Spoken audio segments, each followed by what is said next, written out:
सारे विपक्ष के नेता एक मंच पर इकट्ठा हो रहे हैं और संदेश देना चाहते हैं कि हम भारतीय जनता पार्टी को, एनडीए को और मोदी जी को चैलेंज करेंगे।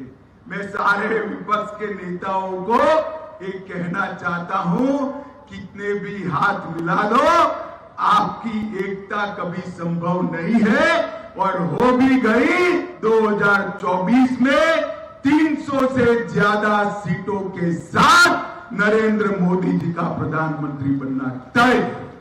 नमस्कार, आप देख रहे हैं न्यूज 4 नेशन और मैं हूं प्रियदर्शन। पटना में आज विपक्षी दलों का महाजुटान हुआ है। 15 राजनीतिक दलों के नुमाइंदे पटना में बैठक कर रहे हैं और इसमें कांग्रेस नेता राहुल गांधी सहित कई अन्य दलों के नेता और कई राज्यों के मुख्यमंत्री भी शामिल हैं। यानी कि भारतीय जनता पार्टी की केंद्र में सत्तासीन सरकार को उखाड़ फेंकने के लिए जब विपक्ष पटना में बैठक कर रहा है, तो अब इस पर भारतीय जनता पार्टी के नेता और देश के गृह मंत्री अमित शाह ने कहा है कि ये पूरी की पूरी जो बैठक की कवायद चल रही है, यह सब सिर्फ और सिर्फ फोटो सेशन है।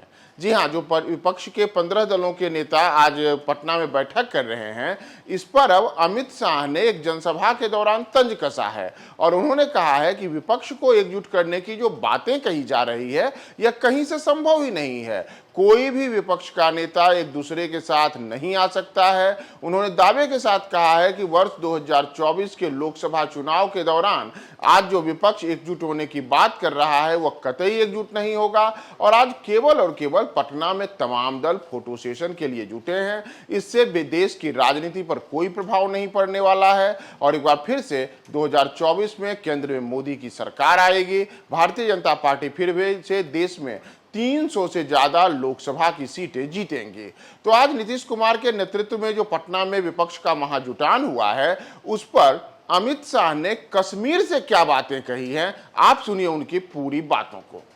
सारे विपक्ष के नेता एक मंच पर इकट्ठा हो रहे हैं और संदेश देना चाहते हैं कि हम भारतीय जनता पार्टी को, एनडीए को और मोदी जी को चैलेंज करेंगे।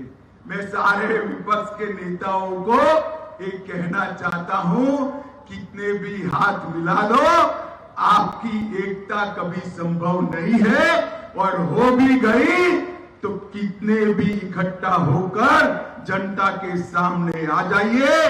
2024 में 300 से ज्यादा सीटों के साथ नरेंद्र मोदी जी का प्रधानमंत्री बनना तय। मित्रों, इन लोगों ने तमाशा देख देख कर किया है। 3 दिन से प्रधानमंत्री जी अमेरिका के दौरे पर हैं।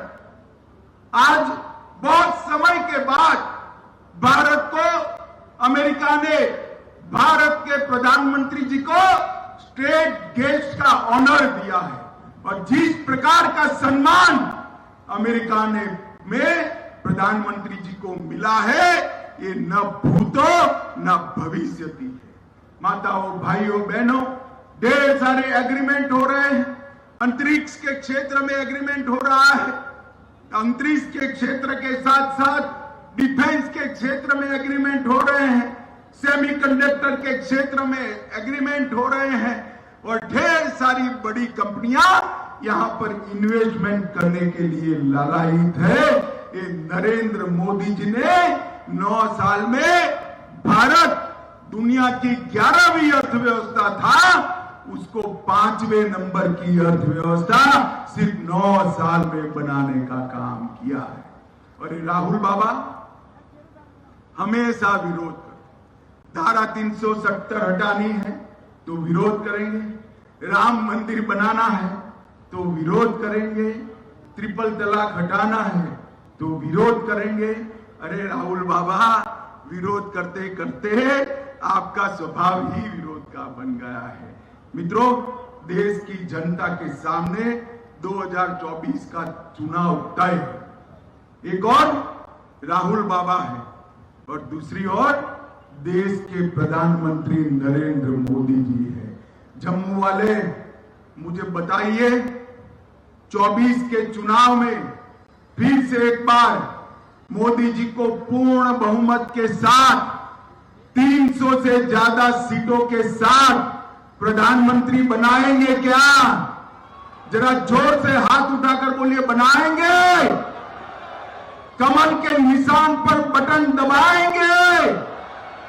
जम्मू कश्मीर को खुशहाल बनाएंगे? जम्मू कश्मीर को सुरक्षित बनाएंगे? मोदी जी की सरकार बनाएंगे? तो मेरे साथ दोनों हाथ उठाइए और बोलिए, भारत माता की, भारत माता की, भारत